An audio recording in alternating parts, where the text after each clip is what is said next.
Si tu danses la valse, je nettoierai la salle. Ricana le magnat devant 200 invités. L'employé ravala ses larmes.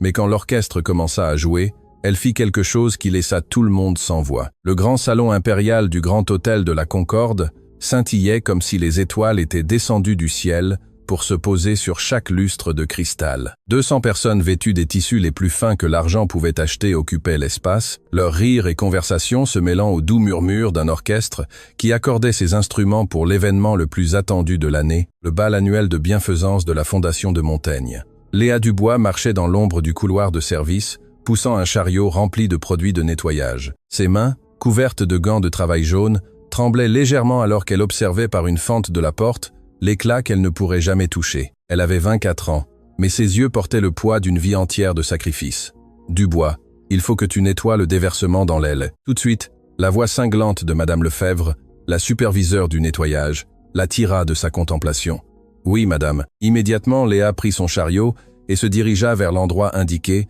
mais son chemin l'obligea à traverser le bord du salon principal. Elle tenta d'être invisible, comme elle l'était toujours, comme sa grand-mère lui avait enseigné que les gens comme elle devaient être des ombres utiles que le monde préférait ne pas voir. Mais cette nuit-là, le destin avait d'autres plans. Armand de Montaigne, l'hôte de l'événement et propriétaire du plus grand empire hôtelier du pays, était au centre du salon, entouré d'une suite d'adulateurs. C'était un homme de 52 ans, aux cheveux gris parfaitement peignés en arrière, et avec ce genre de sourire que seul l'argent hérité et l'arrogance cultivée peuvent sculpter sur un visage. Cette année, nous ferons don de 3 millions à la Fondation, annonçait-il d'une voix résonnante, s'assurant que tout le monde l'entendit. Parce que nous, qui avons la fortune d'être nés avec des privilèges, devons aider les moins fortunés.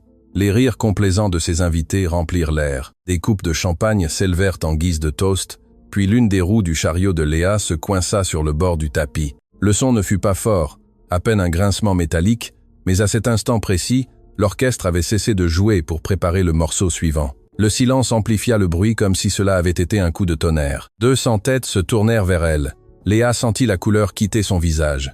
Elle tenta de libérer la roue par des mouvements discrets, mais plus elle tirait, plus elle semblait coincée. La panique commença à lui monter à la gorge comme du lierre vénéneux. « Qu'avons-nous là ?»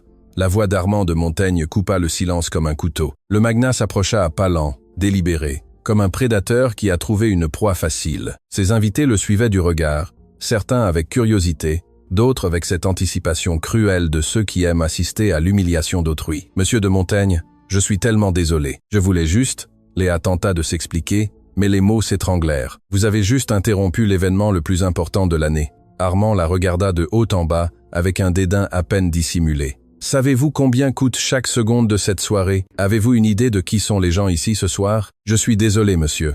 C'était un accident. » Un accident, répéta Armand en se tournant vers ses invités, avec un sourire moqueur. Mademoiselle du Chariot dit que c'était un accident.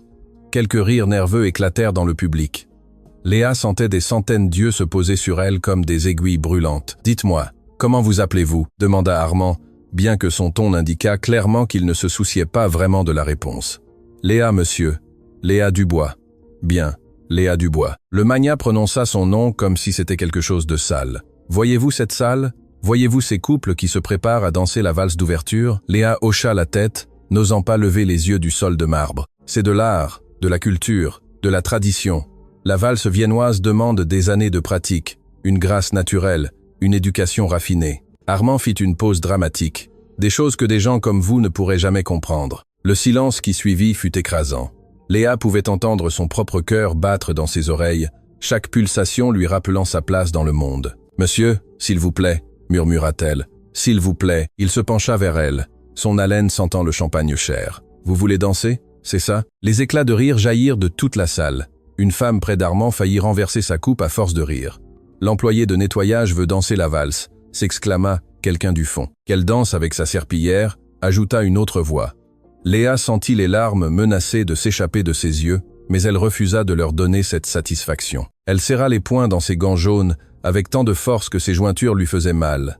Armand sembla remarquer sa résistance, et quelque chose dans ses yeux brilla d'une malice renouvelée. « Faisons quelque chose d'intéressant », annonça-t-il en levant sa coupe pour capter l'attention de tous. « Cette jeune femme veut clairement faire partie de notre soirée. Pourquoi ne pas lui donner sa chance ?» Des murmures de confusion parcoururent la salle. « Si vous dansez la valse, je nettoierai la salle. » Armand éclata d'un rire tonitruant, regardant directement Léa. « C'est mon offre. Si vous pouvez danser une valse décente, je prendrai moi-même votre chariot et nettoierai ce sol devant tous mes invités. » Les rires atteignirent un crescendo assourdissant. Certains invités applaudissaient, d'autres sortaient leur téléphone pour filmer le spectacle. « Allez, ne soyez pas timide », continua Armand en tendant sa main dans une parodie d'invitation. « Montrez-nous ce qu'une employée de nettoyage sait faire sur une piste de danse. » Léa voulait fuir. Chaque fibre de son être lui criait de courir, d'échapper à ce cauchemar, de retourner dans l'ombre où elle appartenait. Mais quelque chose de plus profond, quelque chose qu'elle avait enfoui pendant des années, commença à s'éveiller en elle. Un souvenir. Elle avait 7 ans. Elle se tenait dans un studio de ballet, se regardant dans le miroir avec des yeux remplis de rêves. Sa grand-mère Geneviève était assise dans un coin, souriant avec cette fierté silencieuse que seules les grand-mères connaissent. « Tu as le don, ma petite fille », lui avait dit sa grand-mère cette nuit-là. « La danse est dans ton sang. Ta mère était pareille. Quand elle dansait, le monde s'arrêtait pour regarder. » Léa n'avait jamais connu sa mère. Elle était morte en lui donnant naissance, la laissant aux soins d'une grand-mère qui travaillait à nettoyer les maisons d'autrui pour pouvoir payer les cours de ballet de sa petite fille. Pendant 10 ans, Léa avait étudié la danse classique dans une petite académie de quartier. Elle était brillante, talentueuse, destinée à de grandes choses, jusqu'à ce que l'académie ferme faute de fonds quand elle eut 17 ans, jusqu'à ce que sa grand-mère tombe malade et que les factures médicales dévorent chaque centime, jusqu'à ce que les rêves deviennent le luxe qu'elle ne pouvait se permettre. Maintenant, 7 ans plus tard, Léa nettoyait les sols de personnes qui ne sauraient jamais ce que c'était que de tout sacrifier pour survivre. Alors, la voix impatiente d'Armand la ramena au présent. « Allez-vous danser ou allez-vous rester là ?» Figée comme une statue, Léa leva les yeux pour la première fois.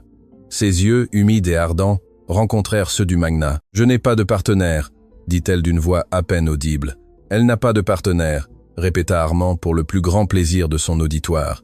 Quelle excuse commode. « Eh bien, ne vous inquiétez pas. Je suis sûr que l'un de mes invités sera disposé à... » « Non, attendez. Oubliez ça. Personne ici ne voudrait. Je danserai avec elle. » La voix surgit du fond de la salle et toutes les têtes se tournèrent pour voir qui avait parlé. Un jeune homme d'une trentaine d'années marchait vers le centre du salon. Il portait un smoking impeccable. Mais il y avait quelque chose de différent chez lui. Il n'avait pas l'arrogance des autres invités. Ses yeux d'un brun profond regardaient Léa non pas avec moquerie, mais avec quelque chose qu'elle ne pouvait identifier. « Hugo », Armand fronça les sourcils. « Que faites-vous ? » « J'accepte votre défi pour elle », répondit le jeune homme nommé Hugo. « Vous avez dit que si elle danse une valse décente, vous nettoyez la salle. Je serai son partenaire. » Les murmures atteignirent un nouveau niveau. Léa entendit des fragments de conversation. « N'est-ce pas le neveu de Montaigne, celui qui est revenu d'Europe ?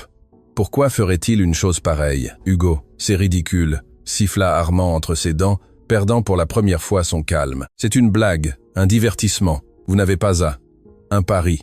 C'est un pari. » Oncle, Hugo s'arrêta devant Léa et lui tendit la main, cette fois avec une courtoisie sincère. « M'accorderez-vous cette danse, mademoiselle ?» Léa regarda cette main tendue comme si c'était un mirage dans le désert. Tout en elle lui disait que c'était un piège, une autre façon de l'humilier. Mais il y avait quelque chose dans les yeux de cet homme, quelque chose qui lui rappelait sa grand-mère quand elle lui disait de ne jamais laisser personne lui voler sa dignité. « Je ne peux pas, » murmura-t-elle. « Je n'ai pas de robe, je n'ai pas de chaussures appropriées. »« Non, vous n'avez besoin de rien de tout cela, » répondit doucement Hugo. « Vous avez juste besoin de danser. » À ce moment-là, l'orchestre commença à jouer les premiers accords du beau Danube bleu de Strauss. C'était la valse d'ouverture, le morceau principal de la soirée.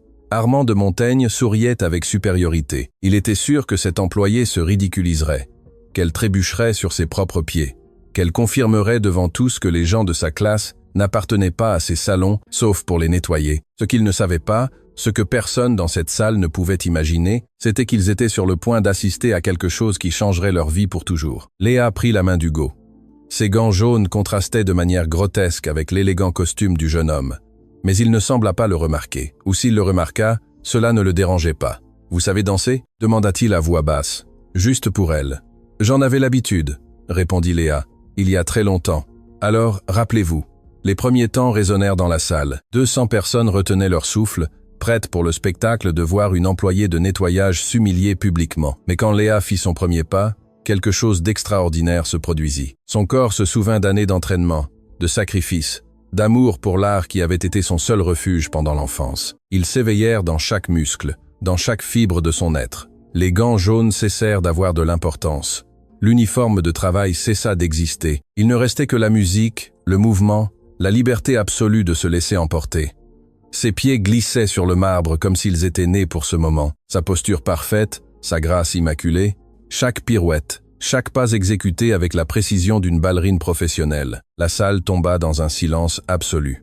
Les téléphones qui avaient été sortis pour filmer son humiliation capturaient maintenant quelque chose de complètement différent. Les sourires moqueurs se transformèrent en expressions d'étonnement. Les coupes de champagne restèrent suspendues à mi-chemin de lèvres ouvertes d'incrédulité, et Armand de Montaigne, pour la première fois de sa vie, perdit la couleur de son visage. Hugo guidait Léa avec la dextérité de quelqu'un qui connaissait aussi l'art de la danse, mais même lui semblait surpris par ce à quoi il assistait. Cette femme ne savait pas seulement danser, cette femme était exceptionnelle. Lorsque la musique atteignit son crescendo, Léa exécuta une série de pirouettes qui laissèrent tout le monde sans voix. Son corps se mouvait comme si la gravité n'existait pas, comme si l'air lui-même s'écartait pour lui laisser le passage. Et puis, aussi brusquement qu'elle avait commencé, la musique s'arrêta. Le silence qui suivit fut assourdissant. Léa était au centre de la salle, respirant haletante, ses joues rougies, ses yeux brillants d'un quelque chose qu'elle avait oublié d'exister. La fierté. Hugo la tenait doucement, la regardant avec un mélange d'admiration et de curiosité qu'elle ne savait comment interpréter. Et puis, de quelque part au fond, quelqu'un commença à applaudir. L'applaudissement se propagea comme un feu. 1, 2, 10, 50, 200 personnes debout, ovationnant l'employé de nettoyage qui venait de danser comme une star, tous, sauf un. Armand de Montaigne restait immobile. Son visage était un masque de fureur à peine contenu. Ses mains tremblaient, non pas d'émotion, mais de rage. Cette femme, cette insignifiante employée, venait de l'humilier à son propre événement devant les personnes les plus importantes du pays. Eh bien, oncle, la voix d'Hugo coupa les applaudissements. Je crois que vous avez une salle à nettoyer. Les rires qui suivirent n'étaient plus cruels. Ils étaient d'un amusement sincère face au tour inattendu des événements. Mais Léa ne célébrait pas car, en regardant le visage du magnat, elle vit quelque chose qui la fit frissonner. La vengeance, froide, calculée, patiente. Armand de Montaigne n'était pas le genre d'homme à oublier une humiliation, et elle venait de devenir son ennemi. « Ce n'est pas fini », murmura le magnat si bas que seule Léa put l'entendre. « Je vais vous détruire. Je ne sais pas qui vous êtes, ni d'où vous venez, mais avant la fin de cette semaine, vous regretterez d'avoir mis les pieds dans mon salon. » Léa sentit un frisson lui parcourir le dos, mais avant qu'elle ne puisse répondre, Madame Lefebvre apparut à ses côtés, la saisissant fermement par le bras. « Qu'avez-vous fait ?» siffla la superviseure. « Avez-vous une idée de ce que vous venez de provoquer ?»« J'ai juste dansé, » répondit Léa, bien que sa voix tremblât. « Non, petite idiote, vous venez de déclarer la guerre à l'un des hommes les plus puissants du pays. » Madame Lefebvre la regarda avec un mélange de peur et de ce qui aurait pu être du respect. « Et vous n'avez aucune idée de ce qu'il est capable de faire. » Alors qu'elle était traînée vers les couloirs de service, Léa jeta un dernier regard sur la salle.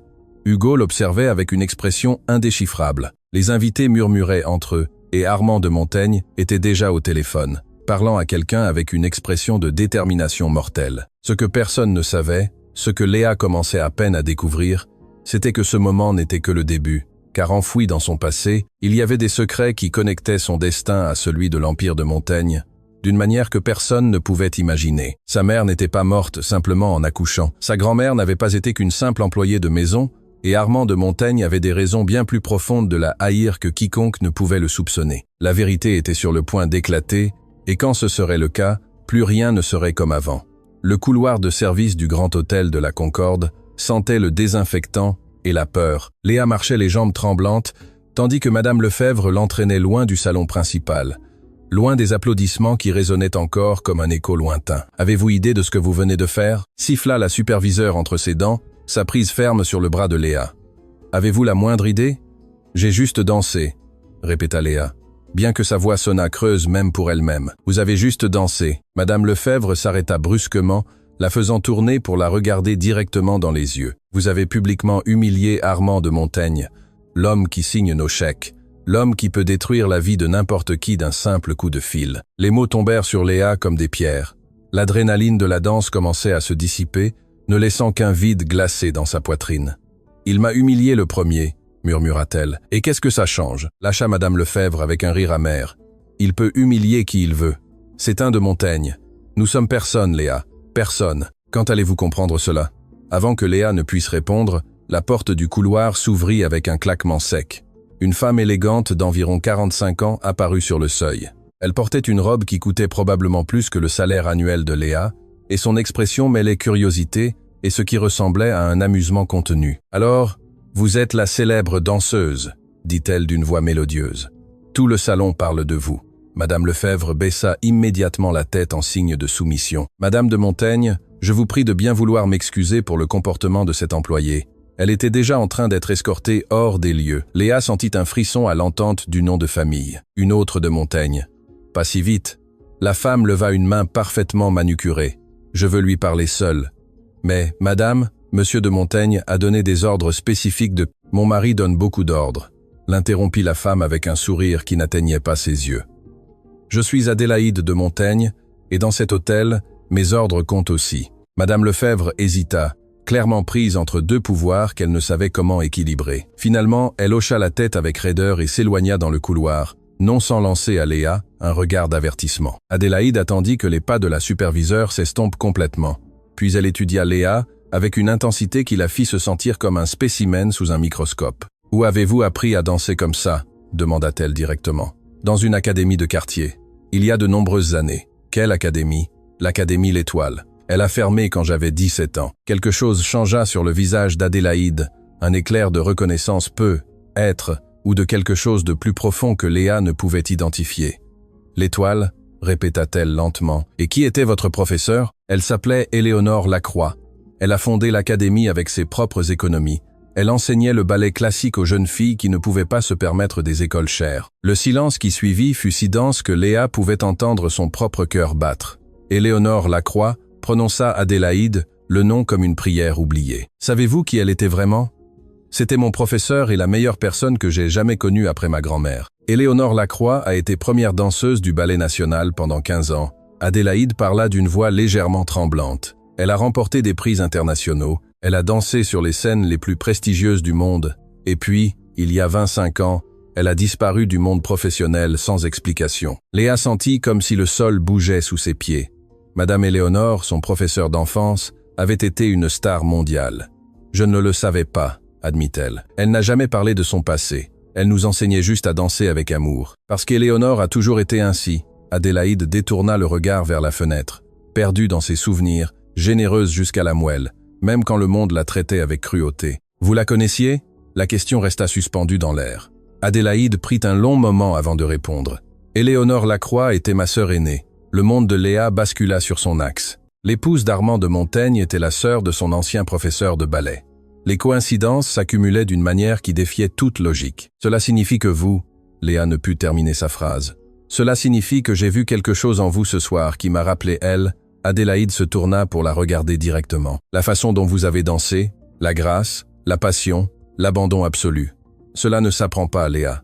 Cela s'hérite. » Avant que Léa ne puisse demander ce que cela signifiait exactement, le son de pas pressés interrompit la conversation. Un homme en costume sombre apparut dans le couloir. Son expression était urgente. « Madame de Montaigne, votre mari vous demande immédiatement dans le salon principal. » Adélaïde soupira, toute la chaleur s'évaporant de son visage pour être remplacée par un masque de retenue sociale. « Dites-lui que j'arrive dans un instant. » Elle se tourna vers Léa une dernière fois. « Cette conversation n'est pas terminée, mais pour l'instant, vous devez partir d'ici. Mon mari est furieux, et quand Armand est furieux, personne n'est en sécurité.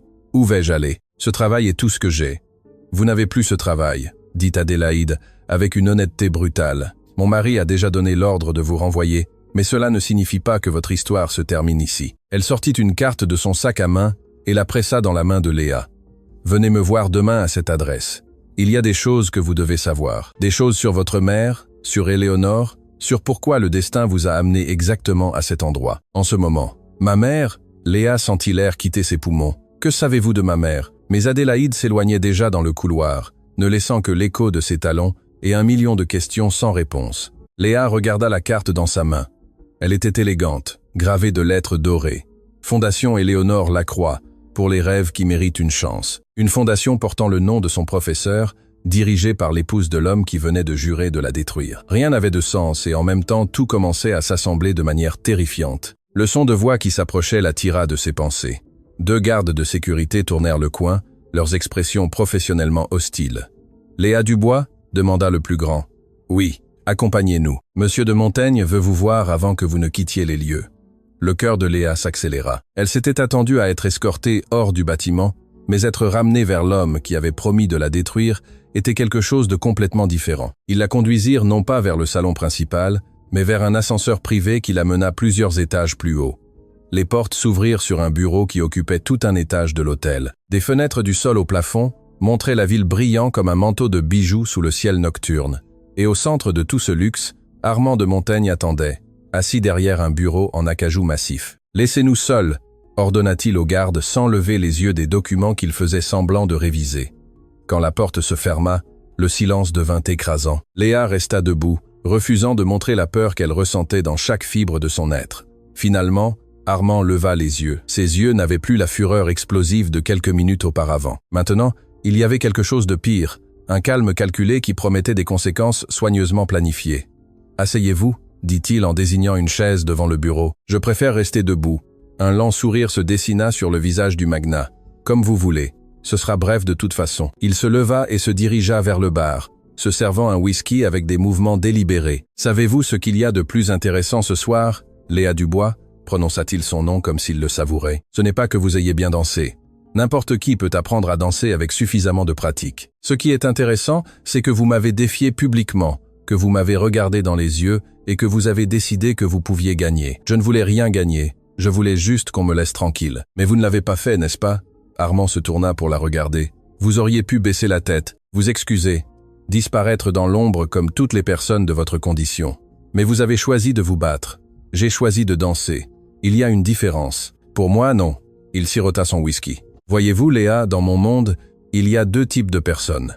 Celles qui connaissent leur place et celles qui ont besoin de la prendre. Vous appartenez clairement au second groupe. » Il s'approcha d'elle lentement, s'arrêtant à peine à 1 mètre de distance. « J'ai tout enquêté sur vous au cours des 20 dernières minutes. Léa Dubois, 24 ans, orpheline de mère, élevée par sa grand-mère Geneviève Dubois, dans un des quartiers les plus pauvres de la ville, sans éducation universitaire, sans biens, sans famille, sauf une vieille dame malade qui dépend entièrement de vous. » Chaque mot était comme un poignard s'enfonçant dans la poitrine de Léa. Il savait pour sa grand-mère, il savait de sa vulnérabilité.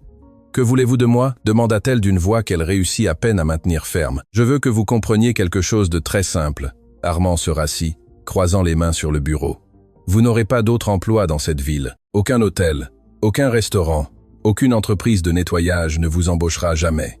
Je m'en assurerai personnellement. Vous ne pouvez pas faire ça. »« Je ne peux pas ?»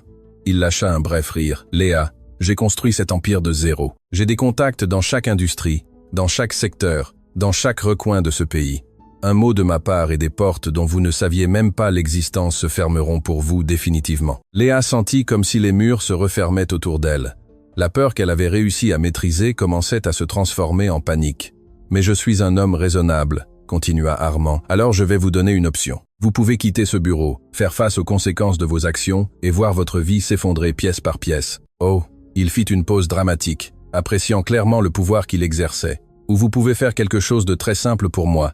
Des excuses publiques. Demain, devant les caméras, vous direz que tout était un malentendu, que je ne vous ai jamais humilié, que la danse était une plaisanterie convenue entre nous deux. Vous laverez mon nom. Et en échange, je vous laisserai tranquille. Vous voulez que je mente. Je veux que vous soyez intelligente. » Armand se pencha en avant. « Pensez à votre grand-mère, Léa. Pensez aux médicaments dont elle a besoin, aux soins que vous ne pourrez pas payer si vous n'avez pas de travail. Votre fierté vaut-elle autant que son bien-être ?» Les mots frappèrent exactement où il voulait. Léa pensa à Geneviève, à ses mains ridées, à son sourire fatigué, aux nuits qu'elle passait éveillée à tousser tout en faisant semblant que tout allait bien. Sa grand-mère avait tout sacrifié pour elle. Léa ne devrait-elle pas faire de même ? « Et si j'accepte ?» demanda-t-elle d'une voix à peine audible. « Comment savoir que vous tiendrez parole ? Vous ne le savez pas, » sourit Armand. « Mais c'est votre meilleure option, votre seule option, en fait. » Le silence s'étendit entre eux comme un abîme. Léa pouvait sentir le poids de la décision écraser ses épaules, comprimer sa poitrine jusqu'à ce que respirer devienne difficile. Et puis, au milieu de cette obscurité, elle entendit la voix de sa grand-mère dans sa mémoire. « Ne laisse jamais personne te voler ta dignité, ma petite, car quand tu perds ta dignité, il ne reste plus rien qui vaille la peine d'être défendu. » Léa leva les yeux et rencontra ceux d'Armand. Non, le mot sortit clair, ferme, définitif. Des excuses. Le magnat cligna des yeux, sincèrement surpris. « J'ai dit non, je ne vais pas mentir. Je ne vais pas m'humilier pour protéger votre ego. » Armand se leva lentement, son expression passant de la surprise à une fureur glaciale. « Vous faites la plus grande erreur de votre vie. Peut être Léa sentit un étrange calme descendre sur elle. « Mais au moins, je pourrais me regarder dans le miroir demain. Pouvez-vous en dire autant ?» Le visage d'Armand se contracta de rage. Mais avant qu'il ne puisse répondre, la porte du bureau s'ouvrit.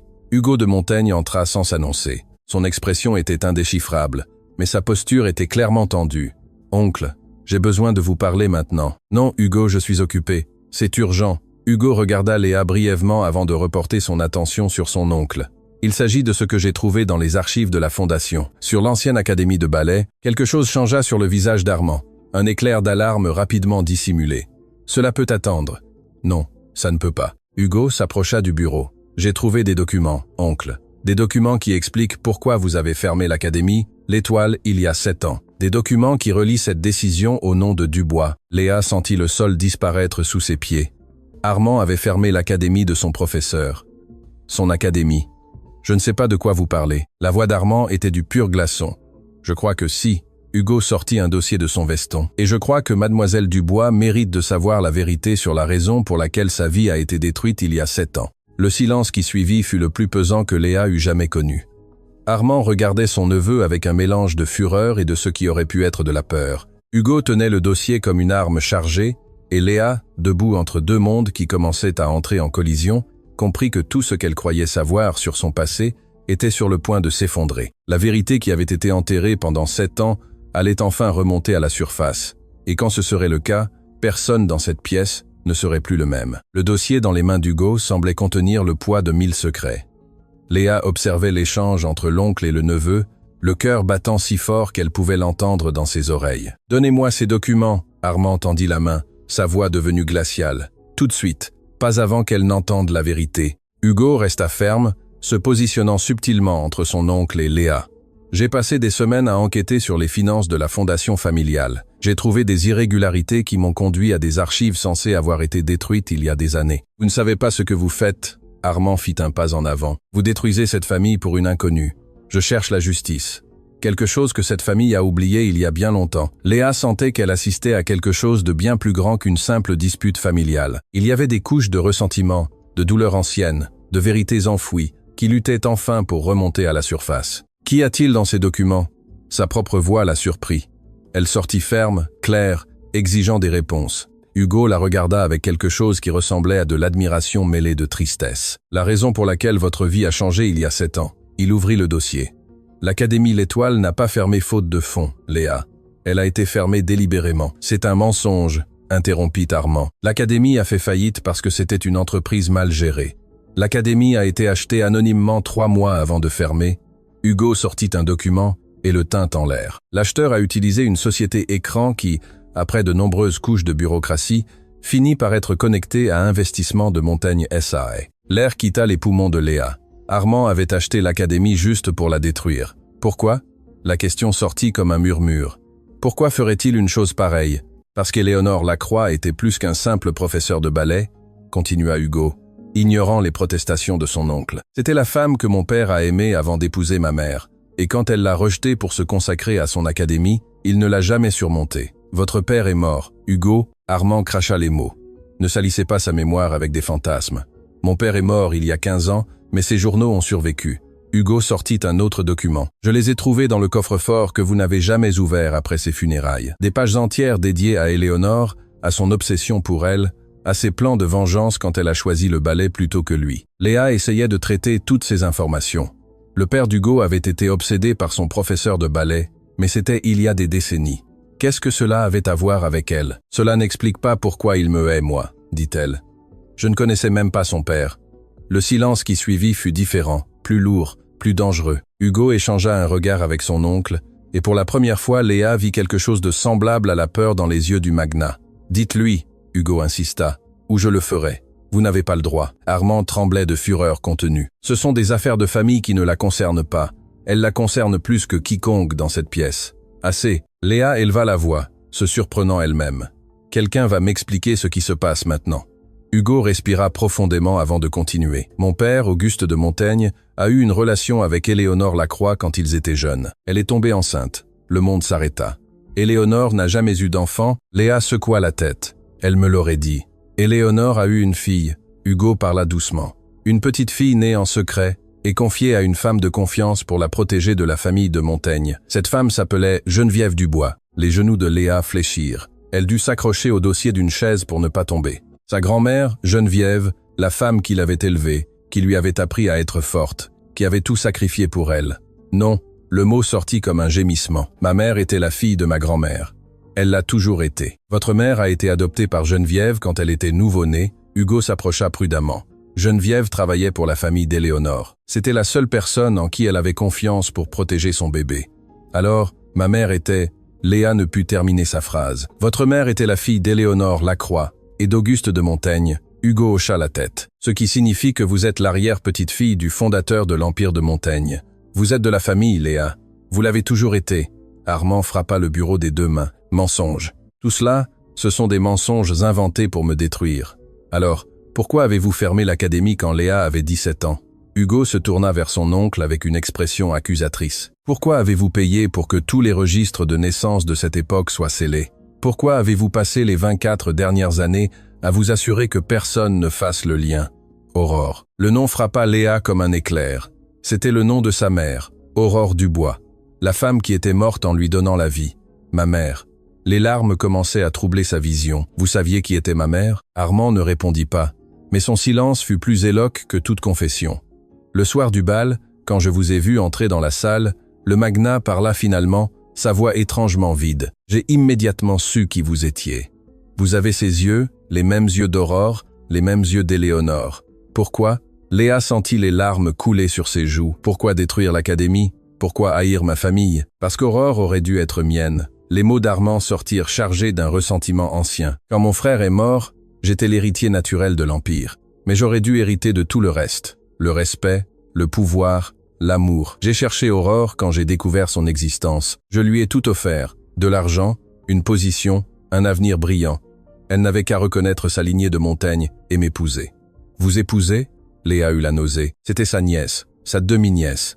Armand corrigea froidement. Et dans des familles comme la nôtre, ces détails ont été ignorés pendant des générations pour maintenir la fortune unie. Elle vous a rejeté, intervint Hugo. Comme Éléonore a rejeté mon père et vous ne l'avez jamais surmonté. Aurore a choisi un banc à rien. Armand cracha les mots. Un mécanicien sans éducation, sans avenir, sans rien à offrir, sauf des promesses vides. Elle l'a épousé en secret, est tombée enceinte, et est morte, en donnant naissance à. Il désigna Léa avec dédain. À ça, à moi, Léa compléta, sa voix reprenant de la force. Morte en me donnant la vie, et vous avez passé 24 ans à me haïr pour ça. Je vous ai ignoré pendant 24 ans, Armand corrigea. J'ai payé Geneviève pour qu'elle se taise. J'ai payé pour que les registres disparaissent. J'ai payé pour que l'académie ferme et qu'Éléonore perde tout ce qu'elle aimait. J'ai fait tout mon possible pour effacer toute trace de cette branche familiale honteuse. Mais vous n'aviez pas prévu qu'elle apparaîtrait dans votre propre hôtel. Hugo ajouta, dansant exactement comme Éléonore le faisait, vous défiant exactement comme Aurore l'a fait. Léa traitait chaque révélation comme des coups physiques. Sa mère avait été une de Montaigne. Son arrière-grand-mère avait été une star du ballet. Son professeur avait été son arrière-grand-tante. Tout ce qu'elle croyait savoir sur sa vie était un mensonge construit sur d'autres mensonges. « Ma grand-mère savait tout ça ?» demanda-t-elle d'une voix brisée. Geneviève a été la gardienne de tous ses secrets pendant des décennies. Hugo hocha la tête. Éléonore lui a confié Aurore pour la protéger. Quand Aurore est morte, Geneviève vous a protégé avec la même dévotion. Elle ne m'a jamais rien dit parce qu'Armand la menaçait. Hugo regarda son oncle avec mépris. Il lui a dit que si elle révélait un jour la vérité, il détruirait tout ce qui restait. L'académie, les souvenirs d'Éléonore, même vous, c'était une menace vide, se défendit Armand. Je n'aurais jamais fait de mal à une vieille femme. Vide, Léa sentit la rage remplacer la douleur. Vous avez détruit l'académie. Vous avez détruit les rêves de centaines de jeunes filles. Vous avez détruit mon avenir et vous dites que c'était une menace vide. J'ai détruit une entreprise en faillite. Rien de plus. Vous avez détruit l'héritage d'Éléonore. La voix d'une femme l'interrompit depuis la porte. Tous se tournèrent. Adélaïde de Montaigne était sur le seuil. Son expression était un mélange de douleur et de détermination que Léa n'avait jamais vu auparavant. Adélaïde, cela ne vous concerne pas. Armand tenta de reprendre le contrôle. Cela me concerne plus que quiconque. Adélaïde entra dans le bureau à pas décidés. Éléonore était ma sœur, la seule vraie famille que j'ai eue. Et vous m'avez fait croire pendant des années que son académie avait échoué à cause d'une mauvaise gestion. Vous ne saviez pas, je ne savais pas. Pourquoi m'avez-vous menti? Adélaïde éleva la voix pour la première fois. Comme vous m'avez menti surtout pendant 30 ans de mariage, sur Aurore, sur votre obsession à contrôler chaque aspect de cette famille, sur votre besoin pathologique de détruire tout ce que vous ne pouvez posséder. Adélaïde, calmez-vous. Non. Son épouse le regarda avec des yeux brillants de larmes contenues. Je ne vais pas me calmer. Pendant des années, je me suis demandé pourquoi ma sœur s'était éloignée de moi avant de mourir. Pourquoi elle avait cessé de m'appeler, de m'écrire, de me faire confiance. Maintenant je comprends. Elle avait peur que vous découvriez où se trouvait sa petite fille. Elle se tourna vers Léa et son expression s'adoucit. Votre arrière-grand-mère Éléonore est morte il y a 3 ans. Ses dernières paroles vous concernaient. Elle m'a demandé de vous trouver, de vous dire la vérité, de vous rendre ce qui vous appartient. Mais je ne savais pas qui vous étiez. Je ne savais pas où vous cherchez. Éléonore savait pour moi, Léa pouvait à peine parler. Elle a toujours su. Geneviève lui envoyait vos photos chaque année. Éléonore les gardait dans un album qu'elle a caché jusqu'à la fin. Adélaïde sortit un petit livre de son sac à main. Cet album, elle me l'a donné avant de mourir. Regardez la dernière page. Avec des mains tremblantes, Léa ouvrit l'album. Des pages remplies de photos d'elle bébé, enfant, adolescente dansant à l'académie. Et sur la dernière page, une lettre écrite d'une écriture tremblante.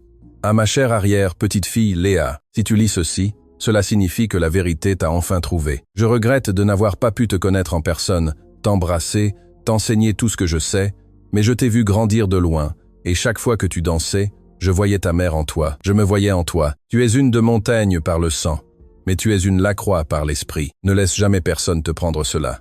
Ne laisse jamais l'argent ou le pouvoir définir. Vaut plus que n'importe quelle fortune. J'espère que tu enseigneras la même chose au monde avec tout mon amour éternel, ta arrière-grand-mère Éléonore. Les larmes coulaient librement sur le visage de Léa. Toute une vie de questions, de vide, de se sentir incomplète. Elle avait enfin des réponses. Cela ne change rien, interrompit Armand. Il n'y a pas de preuves légales, pas de documents officiels. C'est la parole d'une vieille femme morte contre la mienne. Vous vous trompez, sourit Hugo pour la première fois. Éléonore a laissé plus que des lettres et des photos.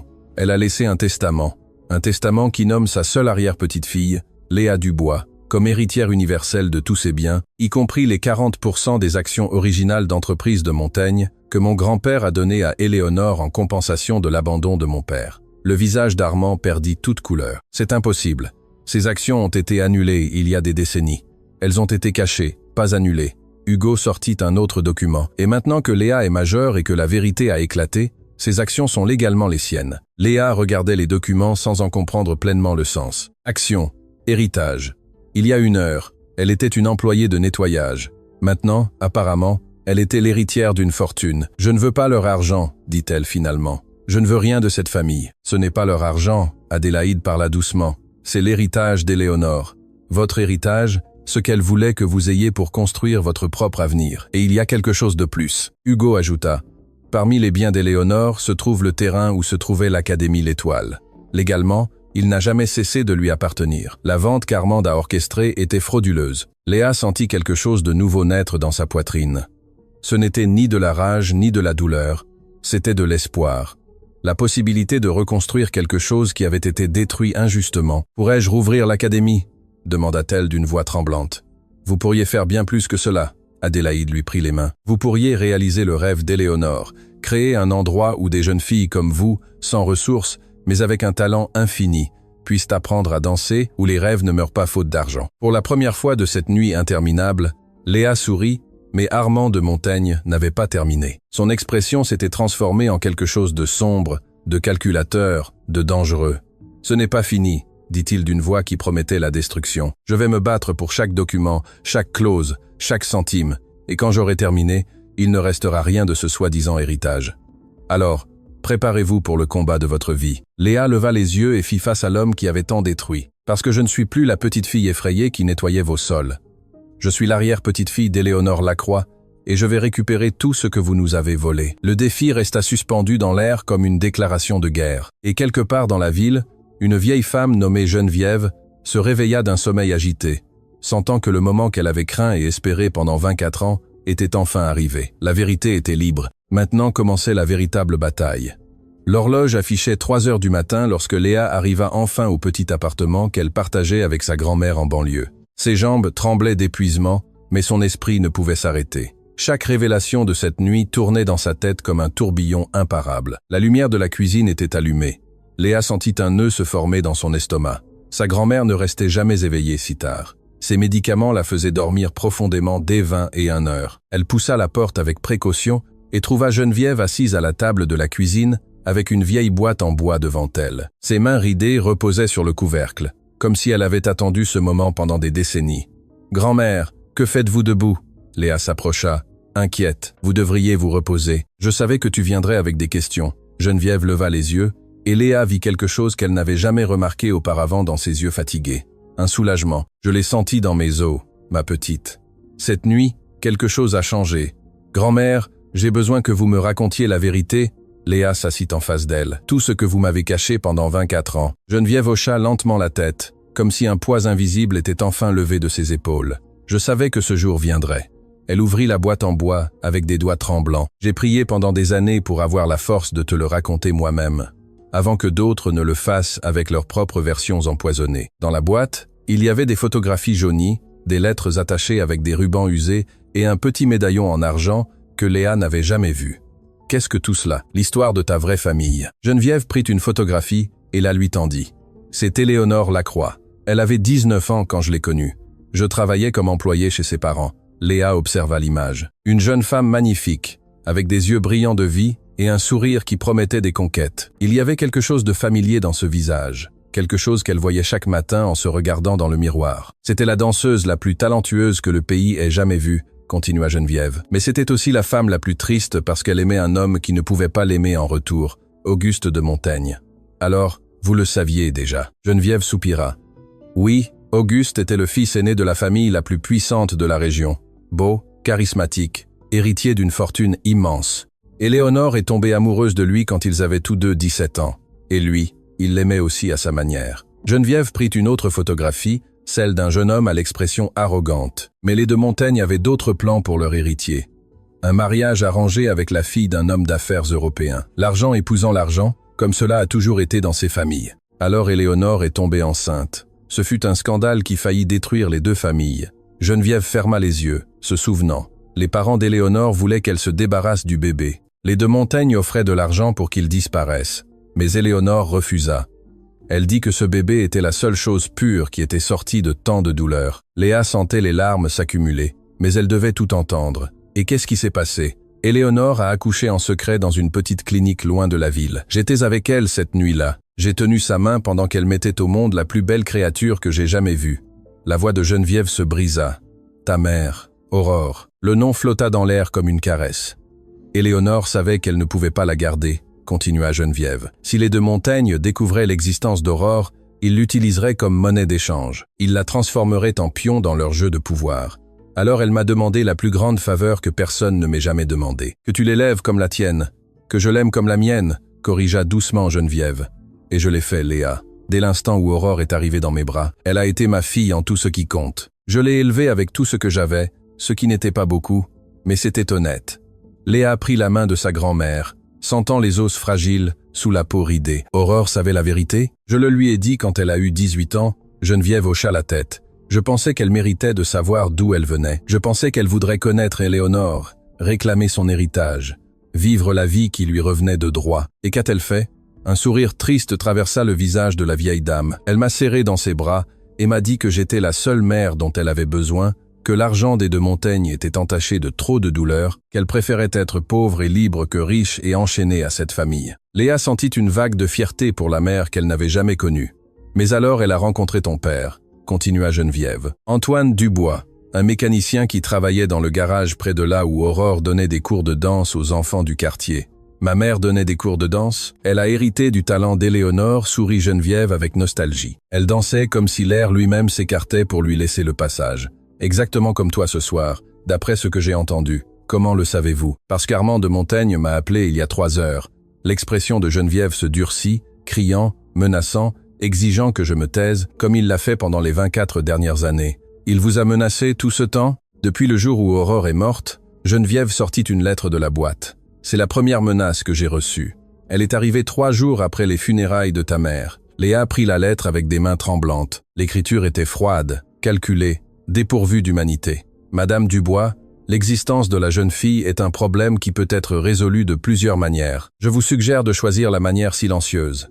Gardez la créature loin de tout lien avec le nom de Montaigne et toutes deux pourront vivre leur petite vie en paix. Sinon, vous découvrirez qu'il y a des destins pires que la pauvreté. De Montaigne, pourquoi ne me l'avez-vous jamais dit? Léa sentit la rage se mêler à la douleur. Pourquoi m'avez-vous laissé croire que nous étions simplement pauvres, que nous n'avions personne, parce que je te protégeais? Les larmes finirent par couler sur les joues ridées de Geneviève. Armand de Montaigne est un homme sans scrupules. S'il avait su que tu connaissais la vérité, il aurait trouvé des moyens de te faire du mal, de nous faire du mal à toutes les deux. Mais nous avons vécu dans la misère, grand-mère. J'ai nettoyé des sols depuis mes 6 ans. J'ai abandonné mes rêves de danser parce que nous ne pouvions pas payer l'académie. L'académie qu'il a fermée précisément pour que tu ne puisses pas danser, révéla Geneviève. Quand Armand a découvert que tu étudiais à l'école d'Éléonore, il a remué ciel et terre pour la détruire. Il ne pouvait pas permettre que tu développes ton talent. Il ne pouvait pas risquer que le monde voie en toi ce qu'il voyait, la preuve vivante des secrets de sa famille. L'ampleur de la cruauté d'Armand frappa Léa comme une vague glacée. Ce n'avait pas été de la malchance. Ce n'avait pas été le destin. Cela avait été un sabotage délibéré, calculé, impitoyable. Y a-t-il autre chose? Geneviève parla d'une voix à peine audible. Quelque chose que même Hugo ne sait pas. Quelque chose que seuls Éléonore et moi connaissions. Quoi? La vieille femme sortit le médaillon en argent de la boîte et l'ouvrit. À l'intérieur, il y avait 2 minuscules photographies. L'une d'Aurore et l'autre d'un nouveau-né. Ta mère n'est pas morte en accouchant, Léa. Le monde s'arrêta. Que dites-vous? Aurore a eu un accouchement difficile, c'est vrai, mais elle a survécu. Elle est restée consciente pendant 3 jours après ta naissance. Elle t'a tenu dans ses bras, t'a chanté des chansons, t'a promis qu'elle te donnerait le monde. Alors, comment est-elle morte? Geneviève ferma les yeux, comme si les mots suivants étaient trop lourds à prononcer. La nuit du 3e jour, nous avons reçu une visite. Armand de Montaigne est apparu à l'hôpital. Il avait découvert où nous étions. Il est venu avec des avocats, avec des menaces, avec des offres qui étaient plus des insultes que des propositions. Que voulait-il? Toi, Geneviève ouvrit les yeux et il contenait une douleur que 24 ans n'avaient pas réussi à éteindre. Il voulait t'emmener. Il disait que puisque Aurore refusait de l'épouser, au moins l'enfant devait être élevé comme une de Montaigne. Il voulait t'arracher des bras de ta mère et te transformer en son héritière, en sa possession. Et ma mère? Aurore a refusé. Elle lui a crié qu'elle ne permettrait jamais à un monstre comme lui de toucher sa fille. Elle lui a dit des vérités que personne n'avait jamais osé lui dire. Et Armand, Geneviève s'arrêta, incapable de continuer. Grand-mère, qu'a fait Armand? Il l'a menacée directement. Il lui a dit que si elle ne coopérait pas, il s'assurait que ni elle ni sa fille n'aient plus aucun avenir. Aurore fut tellement bouleversée que sa tension artérielle a monté en flèche. Les médecins ont essayé de la stabiliser, mais le mal était fait. Vous dites qu'il a causé sa mort? Je dis que ta mère se remettait jusqu'à ce qu'il apparaisse. Geneviève parla avec fermeté. Je dis que le stress de cette confrontation a provoqué des complications que les docteurs n'ont pas pu contrôler. Je dis qu'Aurore est morte ce matin-là, murmurant ton nom, me demandant de te protéger des de Montaigne à tout prix. Léa ne pouvait pas respirer, ne pouvait pas penser, ne pouvait pas traiter que l'homme qui l'avait humilié cette nuit-là était le même qui avait provoqué la mort de sa mère. Pourquoi ne l'avez-vous jamais dénoncé? Dénoncer un de Montaigne? Geneviève lâcha un rire amer. Avec quelle preuve? Avec quel argent pour des avocats? Armand s'est assuré que les dossiers médicaux disaient exactement ce qu'il voulait qu'ils disent. Des complications postpartum, rien de plus. Mais maintenant, il y a des témoins. Maintenant, il y a des documents. Maintenant, il y a de l'espoir. Geneviève prit les mains de sa petite fille. Quand Éléonore a su ce qu'Armand avait fait, elle a juré qu'un jour la vérité éclaterait. Elle a passé ces dernières années à rassembler des preuves, à garder des documents, à préparer un dossier qui pourrait détruire l'homme qui a détruit sa famille. Le testament n'est que le début. Geneviève sortit une épaisse enveloppe du fond de la boîte. C'est ce qu'Éléonore m'a envoyé 1 semaine avant de mourir. Elle m'a demandé de te le remettre quand tu serais prête, quand tu serais assez forte pour te battre. Léa ouvrit l'enveloppe avec des mains qui ne pouvaient s'empêcher de trembler. À l'intérieur, il y avait des documents juridiques, des déclarations sous serme, des dossiers médicaux originaux qui contredisaient la version officielle, des témoignages d'infirmières qui avaient été témoins de la confrontation à l'hôpital. Éléonore a engagé des détectives privés pendant des années, expliqua Geneviève. Elle a réuni tout le nécessaire pour prouver ce qu'Armand a fait, mais elle savait que tant qu'elle vivrait, il trouverait des moyens de la faire taire. C'est pourquoi elle a tout laissé pour toi, pour moi, parce que tu es la seule qui peut terminer ce qu'elle a commencé. Tu es l'héritière légitime. Tu es la preuve vivante de ses crimes. Et maintenant, avec ces documents, tu as l'arme pour le détruire. Léa regarda les papiers dans ses mains. Ce n'étaient pas seulement des documents juridiques, c'était 24 ans d'injustice attendant d'être corrigés. C'était la voix de sa mère, réclamant justice de l'au-delà. C'était l'héritage d'une arrière-grand-mère qui n'avait jamais cessé de se battre. Y a-t-il autre chose que vous devez savoir » Geneviève parla avec urgence. « Armand n'est pas le seul ennemi. Que voulez-vous dire ? Cette nuit, après son appel, j'en ai reçu un autre de quelqu'un qui s'est identifié comme membre du conseil d'administration des entreprises de Montaigne. Il m'a averti qu'Armand convoquait une réunion d'urgence demain à midi. Il va tenter d'invalider le testament d'Éléonore avant que tu ne puisses réclamer ton héritage. Il peut faire ça ? Il peut essayer. Il a des avocats, il a des influences, il a des décennies de pratique à manipuler le système. Geneviève serra les mains de sa petite fille. Mais tu as quelque chose qu'il n'aura jamais. Quoi ? La vérité. Et des personnes prêtes à se battre pour elle. Comme si c'était un signal. Le téléphone de Léa vibra. C'était un message d'Hugo. Mon oncle bouge ses pions. Réunion d'urgence demain au siège social. Adélaïde et moi serons de votre côté. Vous n'êtes pas seul là, dedans. La bataille ne fait que commencer. Léa lut le message et sentit quelque chose changer en elle. La peur qu'elle avait ressentie des heures auparavant s'était transformée en quelque chose de complètement différent. Une résolution. « Grand-mère », parla-t-elle d'une voix ferme. « Demain, nous allons en finir. Demain, Armand de Montaigne affrontera toutes les personnes qu'il a détruites. Et pour la première fois de sa vie, il perdra. » Geneviève la regarda avec des yeux encore humides. Mais il y avait quelque chose de nouveau en eux, de l'espoir. « Ton père serait si fier de toi », murmura-t-elle. « Je sais, grand-mère. » Léa serra ses mains. « Et demain, je vais honorer sa mémoire de la seule façon que je connaisse, en me battant pour la vérité jusqu'au bout. » Dehors, la nuit tombait sur la ville comme un manteau sombre. Mais Léa ne craignait plus l'obscurité, car elle savait qu'après la nuit la plus longue, l'aube arrivait toujours et l'aube de demain apporterait la justice ou la destruction. Seul le temps le dirait. L'aube peignait le ciel de ton doré lorsque Léa finit de se préparer pour le jour le plus important de sa vie. Elle n'avait pas dormi. Chaque heure de la nuit avait été consacrée à réviser des documents, à organiser des preuves et à préparer les mots qui rendraient enfin justice à tous ceux qu'Armand de Montaigne avait détruits. Geneviève l'observait depuis le seuil de la chambre. Ses yeux étaient fatigués, mais remplis de quelque chose que Léa n'avait pas vu depuis des années. « La paix. Tu lui ressembles tellement », murmura la vieille femme. Aurore avait ce même regard quand elle décidait quelque chose, comme si le monde entier pouvait s'écrouler et qu'elle resterait debout. « J'ai appris des femmes les plus fortes que je connaisse. » Léa s'approcha pour l'embrasser. « De toi, de ma mère, d'Éléonore. Toute cette force coule dans mes veines. Tu as peur ? » « Je suis terrifiée, admit Léa. Mais la peur ne me contrôle plus. Maintenant, c'est moi qui la contrôle. » Le téléphone vibra avec un message d'Adélaïde. « Colette est arrivée. Nous sommes en route. La conférence de presse d'Armand commence dans 3 heures.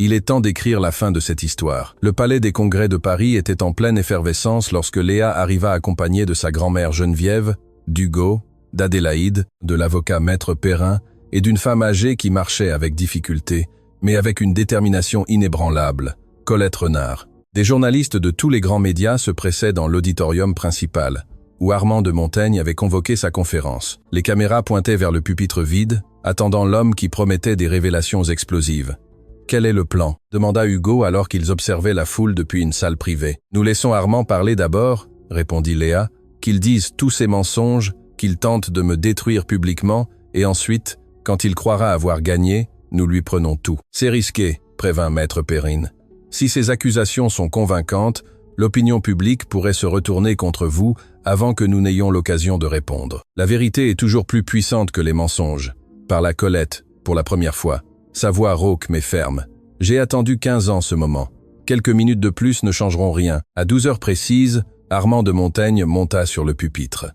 Il portait un costume impeccable, et son expression était celle d'un homme complètement sûr de sa victoire. Les caméras capturaient chacun de ses mouvements alors qu'il s'éclaircissait la gorge. « Mesdames et messieurs de la presse, merci de m'accompagner aujourd'hui. » Il commença d'une voix résonnante. « Au cours des 48 dernières heures, ma famille et mon entreprise ont été attaquées par une campagne de diffamation orchestrée par des individus qui cherchent à s'approprier ce qui ne leur appartient pas. » Il fit une pause dramatique, laissant les caméras capturer son expression d'indignation feinte. « Une jeune femme nommée Léa Dubois, employée de nettoyage dans un de mes hôtels, a présenté des documents prétendument légaux qui la lient à ma famille. Elle affirme être l'héritière d'une fortune qui, selon elle, lui a été volée. Les écrans derrière lui montrèrent des photographies de Léa dans son uniforme de travail.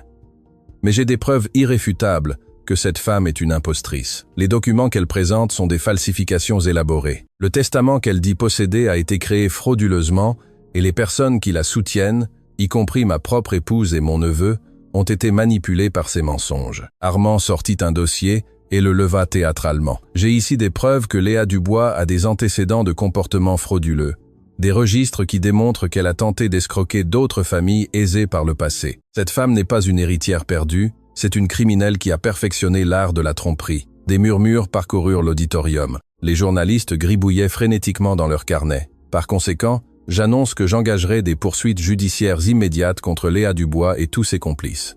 La vérité triomphe toujours sur les mensonges, et aujourd'hui, la vérité est sur le point de triompher.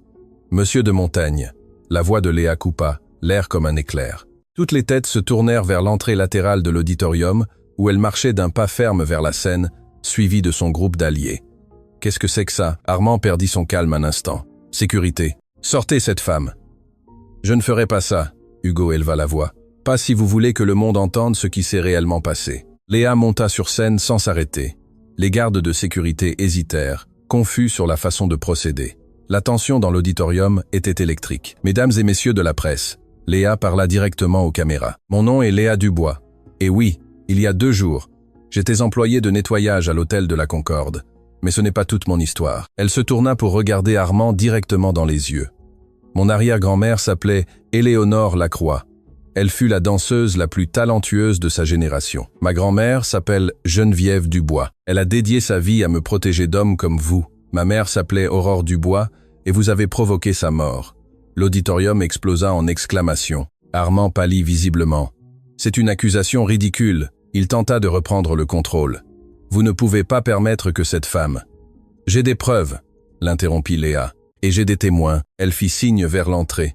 Colette Renard marcha lentement vers la scène, chaque pas résonnant dans le silence absolu qui s'était emparé de l'auditorium. « Mon nom est Colette Renard », parla-t-elle directement aux caméras. « Pendant 30 ans, j'ai été infirmière à l'hôpital central. Il y a 24 ans, j'ai assisté à quelque chose qui me hante chaque nuit depuis. Cette femme n'a aucune crédibilité », interrompit désespérément Armand. « Elle a été renvoyée pour incompétence. » « J'ai été renvoyé parce que j'ai refusé de me taire, » Colette répondit calmement. « Sur ce que vous avez fait à Aurore Dubois. » Elle sortit un petit appareil de son sac à main. C'est un enregistrement du docteur Édouard Leclerc, le médecin qui a soigné Aurore cette nuit-là. Il me l'a remis 3 ans avant de mourir, rongé par la culpabilité de ce qu'il avait fait.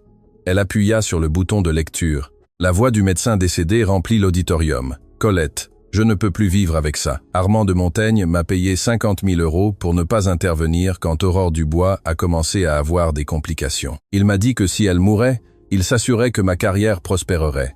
Si elle survivait, il détruirait tout ce que j'avais construit. J'étais jeune, j'étais lâche, et j'ai pris la décision la plus horrible de ma vie. J'ai laissé mourir une femme innocente pour de l'argent. Que Dieu me pardonne, car je ne pourrai jamais me pardonner. » Le silence qui suivit fut dévastateur. Armand de Montaigne était paralysé. Son visage était un masque de terreur alors qu'il voyait son monde s'effondrer en temps réel. « C'est une falsification », balbutia-t-il. « Cet enregistrement a été manipulé. Nous avons aussi les relevés bancaires qui montrent le transfert, » intervint Maître Perrin, tendant des documents aux journalistes les plus proches. « Déposés sur le compte du docteur Leclerc, 3 jours après la mort d'Aurore Dubois. L'origine ? Un compte d'entreprise d'investissement de Montaigne. Et il y a plus, continua Léa. Après avoir causé la mort de ma mère, vous avez détruit psychologiquement mon père. Geneviève s'avança, tenant la lettre d'Antoine avec des mains tremblantes. Mon fils Antoine Dubois était l'époux d'Aurore. Sa voix se brisait, mais elle ne s'arrêtait pas.